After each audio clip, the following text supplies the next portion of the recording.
It was September. It was last September. year. Yep. Right. It's been some months. After that conference, what would you say? Would you say that we're making progress? Absolutely.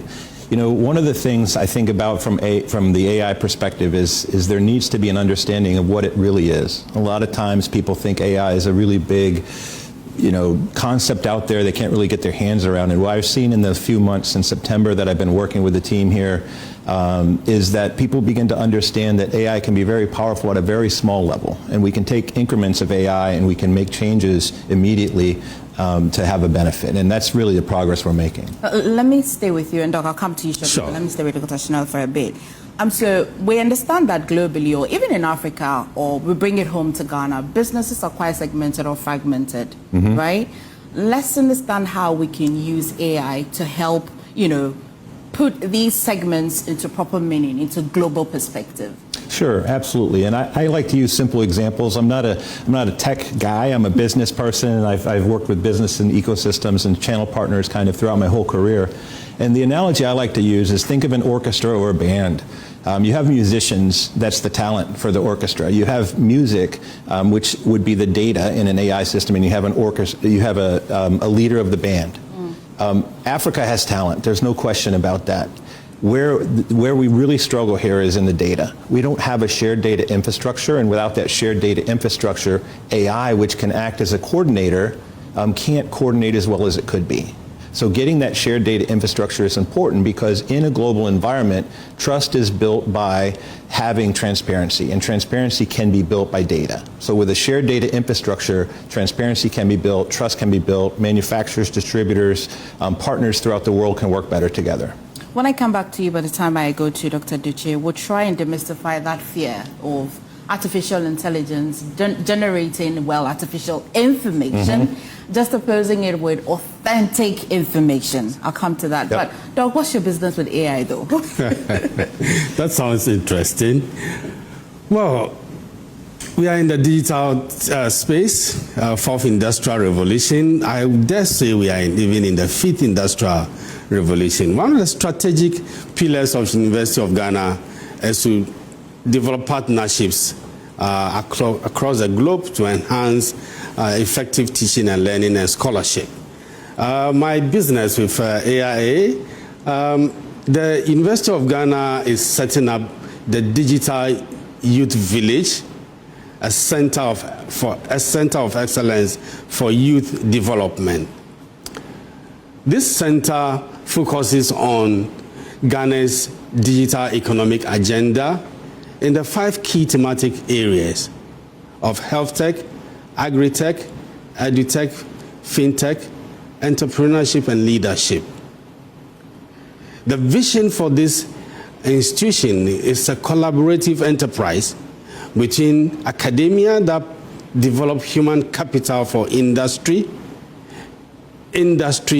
participation that determines what skill sets are needed for industrial growth and productivity, and then policy that develop the overall framework for institutional and national development. And so the University of Ghana sits within the crossroad, bridging this gap between these two critical partners, policy and industry. Because at the end of the day, products from the university gets into the world to enhance productivity and national development. So the vision of the Digital Youth Village sits within Ghana's digital economic agenda to enhance and build capacity for the next generation of our youth, build skill sets for the youth, and to enable the youth to find their rhythm and space in the technology ecosystem. Okay. What we are seeking to do is that in the next couple of years to come, we should be developing our own homegrown policies that will drive national development whilst globally being competitive. And so empowering the youth to address national development in the 5 key thematic areas while still being globally competitive. For instance, if you take the agriculture sector, that contributes about 1/5 to Ghana's GDP. What new technologies do we need to leverage on to enhance productivity? This same industry, we are told, with data, employs about 60% within the value chain system in terms of labor. So it's a critical sector, and with the enhancement of technology through AI, we should be able to expand our reach, develop our institutions and industry, and empower the youth to have competitive advantage in this current global economic order. I couldn't help but agree with you. When I come to you, again, maybe my answer that I'll be seeking in all these 5 thematic areas, are you implementing them at a go concurrently, or you're doing it step by step? But, Doc, of course, many people are quite concerned. You've heard the popular saying that AI will take people's job, AI will take people's job. On the human elements, especially on trust and commitment, how do we really balance the automated information that we generate, or maybe better way I should say, automated efficiency, right, with authentic efficiency? Sure. You know, one of the things that humans are really good at is relationships, right? Trust, relationships, decision-making, judgment. What humans aren't great at is analyzing data and understanding the signals and the patterns that are coming to them. So where AI can really play a big part in enhancing trust is by doing the work of signal and pattern recognition and helping humans make those decisions. So I like to think of it as decision support network using AI versus decision network. I think where we get into trouble is when companies, especially companies, are throwing things into AI and just letting AI do things without looking at it, right? And so one good example that I'm seeing a lot of is customer service. So companies have said, hey, AI can do customer service. I don't need my customer service reps. Well, what they're finding is the AI isn't telling the truth because it hallucinates sometimes. Yeah. AI isn't personal, so it can't build those relationships. And they're having more problems. And so you see companies bringing back customer service representatives for that human element. And I think that's where success will lie. People that are worried about AI taking their job, they need to understand what AI is, because they can use AI to make their capabilities better. They have to grow capabilities. They can't do what they used to do the way they used to do it. But with AI, they can do much more, and they can be much more valuable to the company and more important to the people that they work with if they're using AI appropriately. I'll stay with you a little longer. You'd agree that most industries or African manufacturing companies would like to start projects from the traditional stage. How can we use AI as a tool to create your own information hub so that you really don't have to be going outside for your information? You've just drawn our attention to the fact that one thing we don't do well is to study the data and the patterns of it.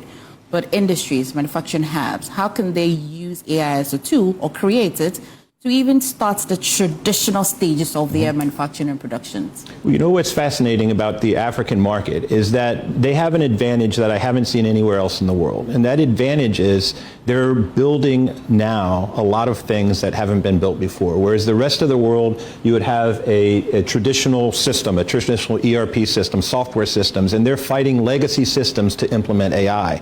The African industry has the opportunity to start with AI native to their applications. So whether they're trying to solve quality issues or demand issues or supply chain optimization, they're starting with AI. And the key here, and I really like what Dr. Dotsey said with tying the students to the industry and technology and the regulations, the other key I think is the entrepreneurial mindset. The youth in Africa really want to drive innovation.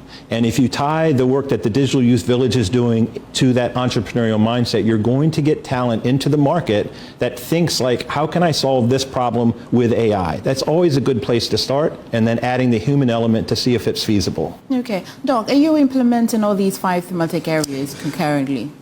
Yes, to a very large extent, the Data Youth Village vision, though very new and still under phases of development, intends to implement all the 5 key thematic areas.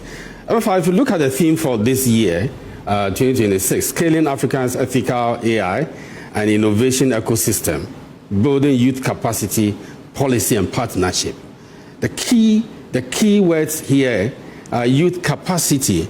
And so in terms of the 5 thematic areas, AI is going to be a key driver underlying all the financial technology. Already Ghana has been touted as one of the safest ecosystem that has the financial technology application globally. Even if you look at our what do you call it? The telcos introducing the Momo system. Yeah. I mean, far way advanced than if you go to some even advanced technology countries. And so the Digital Youth Village will be supporting with partners. For instance, he brings into the table global certification and reliability of data and knowledge. The University of Ghana with the students and the youth would host the system that provides the capacity and the tools for the young people to innovate, to create in these 5 key areas of agri-tech, edutech, health-tech, fintech, because these are the key fundamentals of Ghana's economic development and agenda. It is for this reason that the government has developed a systematic national policy to drive the digital economic agenda, and AI, it's going to be a very key driver in this. I know that the summit, this year's Pan-African AI and Innovation Summit, is happening in September 22nd and 23rd of September this year. And so we're going to be picking up the conversation every now and then. But Tim, I'll give you the final words. In giving me your final word, you want to address how AI can be used to regulate the complexity of regulations in this country, or maybe in businesses and business behaviors, you know. Yeah. Sure. Yeah, and that's one of the strengths of AI is coordination. And just like I mentioned earlier about the orchestra or the band leader, there are a lot of regulations to deal with. There's a lot of regulations exporting. I'm working with a team right now that's thinking about how do they get better quality control on commodities so that they're accepted in different countries. And the coordination of those regulations is important. I think the other thing that's very important, and the way that AI can come into play, is just the transparency. There's a lack of transparency in many different industries across the world, but most notably in Africa with all the fragmentation. And so AI can play a key in really driving that transparency, and that builds the trust. Because when I can trust a company and when I can trust a product, it'll be much easier for me to do business and be reliable in the global market. Doc, both docs, Tim and Doc, I look forward to having another segment of this conversation because it's quite a journey to September and there's so much to talk about, but I am pressed always for time, forgive me. And so we'll pick up on this conversation. Tim and Doc, thank you so much for joining me. Thank you for having us. Looking forward to it. Please stay for more.